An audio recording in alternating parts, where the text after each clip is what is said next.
Okay. Thanks for coming. That sounded like a really impressive introduction, didn't it? I can't wait till my mother hears that.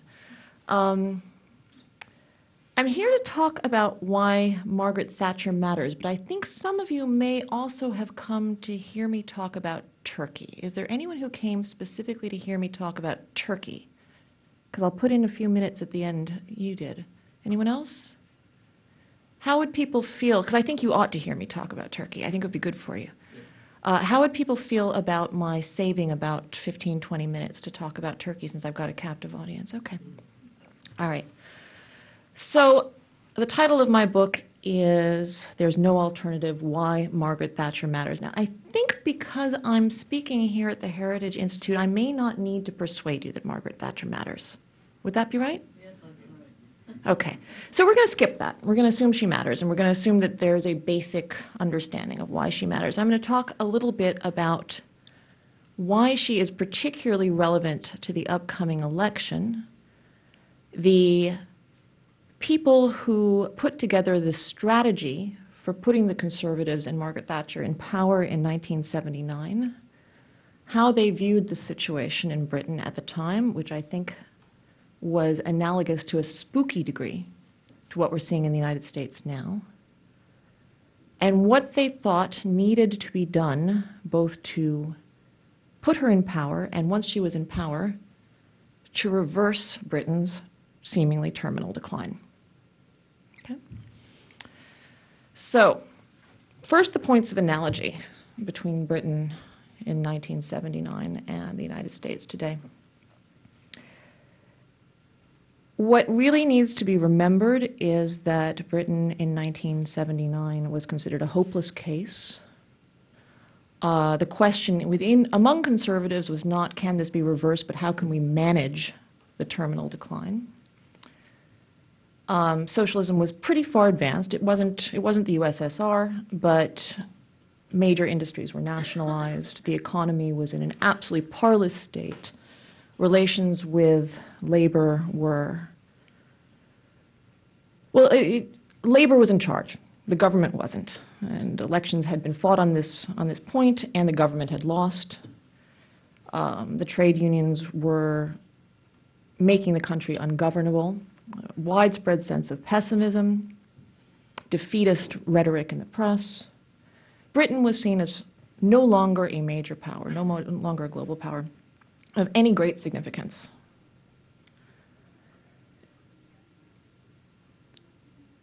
Now, when people ask whether America's decline can be reversed, that really needs to be kept in mind, because Margaret Thatcher did reverse it.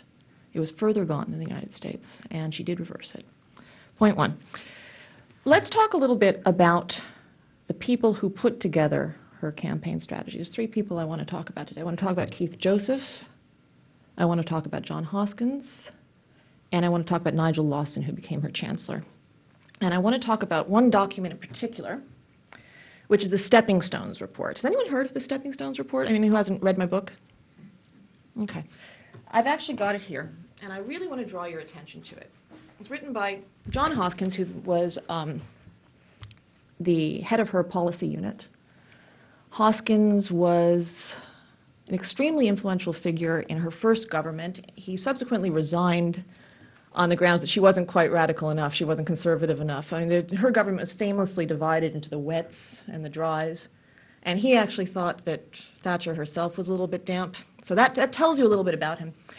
But for the first few years that she was in power, it was his blueprint that they were following. And I think it's a really neglected document because it really tells you how they were thinking, and it tells you how we should be thinking, because the points of analogy, I think, are so relevant. Now, before I talk about the points of analogy, I do want to talk about what the obvious points of disanalogy are. The United States is not now facing a massive problem with inflation. Not now, not yet. And the economic debate is not focused around our trade unions. Our trade unions are not running the show. So when I discuss this document, I want you to mentally substitute what I think are the analogous points, which is stimulus spending for trade unions, okay, and benefits programs for nationalized industries. And the reason I'm going to suggest these are points of analogy are because we're talking about ways that the government is controlling the economy. Will everyone go along with me that far? Will everyone agree to accept that we can just mentally substitute when I read from this document, okay?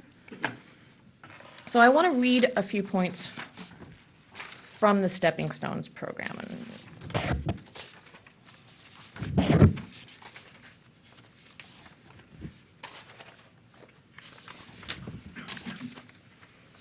Where did I put it? While I look for it, I'll just remind you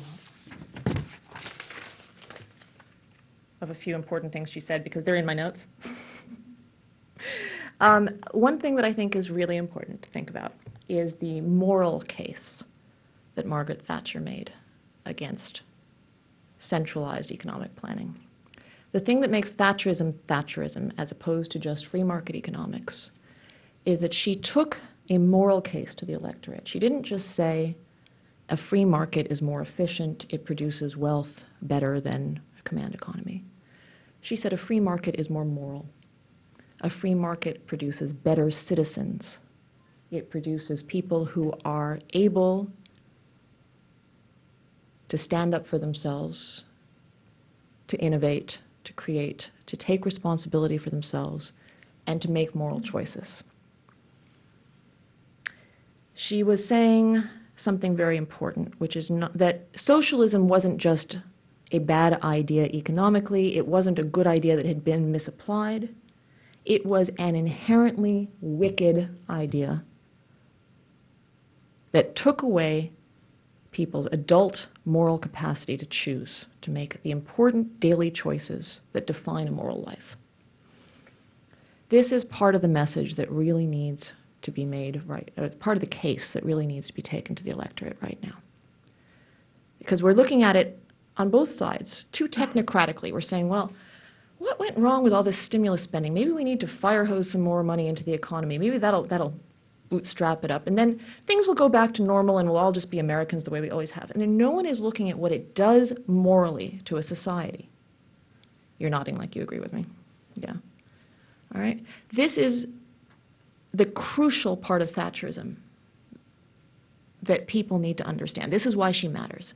She doesn't just matter because she smashed the trade unions. She doesn't just matter because she denationalized the commanding heights of the British economy. She matters because she managed to convince the electorate over and over again that she was advancing a vision of a more just, a more moral society.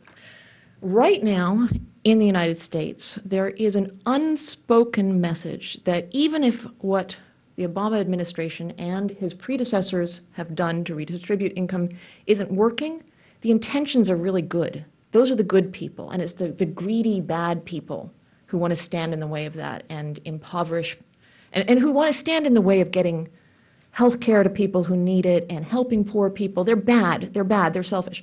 And she's saying that is absolute nonsense. The moral case is with the people who want to have economic freedom because economic freedom is ethical.